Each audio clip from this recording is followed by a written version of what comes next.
الفضل YouTube channel میں آپ کا استقبال ہے۔ اس چینل پر روزانہ قرآن پاک کی ایک آیت تلاوت سماعت ترجمہ اور مختصر تشریح پیش کی جا رہی ہے۔ ویڈیو اپلوڈ ہونے پر نوٹیفیکیشن پانے کے لیے اس چینل کو سبسکرائب کریں اور بیل آئیکن ضرور دبائیں۔ السلام علیکم ورحمۃ اللہ وبرکاتہ۔ میرے دینی و ایمانی بھائیوں اور بہنوں، سورہ مائدہ آیت نمبر 36 پیش خدمت ہے۔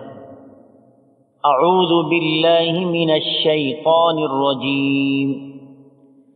ان الذین کفروا لو ان لهم ما فی الارض جميعا ومثله معه لیفتدوا به من عذاب یوم القیامة ما تقبل منهم وَلَهُمْ عَذَابٌ أَلِيمٌ۔ یقین مانو کہ کافروں کے لیے اگر وہ سب کچھ ہو جو ساری زمین میں ہے بلکہ اسی کے مثل اور بھی ہو، اور اس سب کو قیامت کے دن کے عذاب کے بدلے فدیے میں دینا چاہیں تو بھی ناممکن ہے کہ ان کا فدیہ قبول کر لیا جائے۔ ان کے لیے تو دردناک عذاب ہے۔ حضرات، پچھلی آیت کے آخری جملے میں کہا گیا تھا لعلکم تفلحون، شاید کہ تم فلاح و کامیابی پا سکو۔ فلاح و کامیابی سے مراد آخرت کی سعادت و شرافت ہے، اور اللہ کی بے شمار نعمتوں کا حاصل ہونا ہے۔ ان کامیاب لوگوں کو ایسی جنت میں پہنچایا جائے گا جہاں موت و فوت نہیں ہے، جہاں کمی و نقصان نہیں ہے، جہاں ہمیشگی کی جوانی اور ابدی صحت اور دوامی عیش و عشرت ہے۔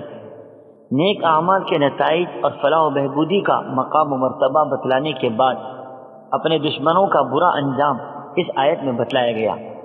کل قیامت کے دن انہیں ایسے بڑے سخت عذاب کے اندر گرفتار کیا جائے گا، اگر وہ اس وقت روئے زمین کے مالک ہوں بلکہ اتنا ہی اور زیادہ ان کے پاس موجود ہو، تو اللہ کے ان عذابوں سے بچنے کے لیے بدلے کے طور پر سب دے کر چھٹکارا پانے کی کوشش کریں گے، مگر ایسا نہیں ہو سکے گا، بلکہ ان کے اوپر کیا گیا عذاب دائمی اور دوامی ہوگا۔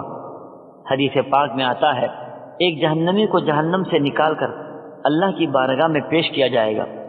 اللہ تعالیٰ اس سے پوچھے گا تو نے اپنے آرام گاہ کیسی پائی؟ وہ کہے گا بدترین آرام گاہ۔ اللہ تعالیٰ فرمائے گا کیا تو زمین بھر سونا فدیہ دے کر اسے چھٹکارا حاصل کرنا پسند کرے گا؟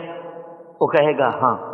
اللہ تعالیٰ فرمائے گا میں نے تو دنیا میں اس سے بھی بہت کم کا تجھ سے مطالبہ کیا تھا، تو نے وہاں اس کی پرواہ نہیں کی، اور اسے دوبارہ پھر جہنم میں ڈال دیا جائے گا۔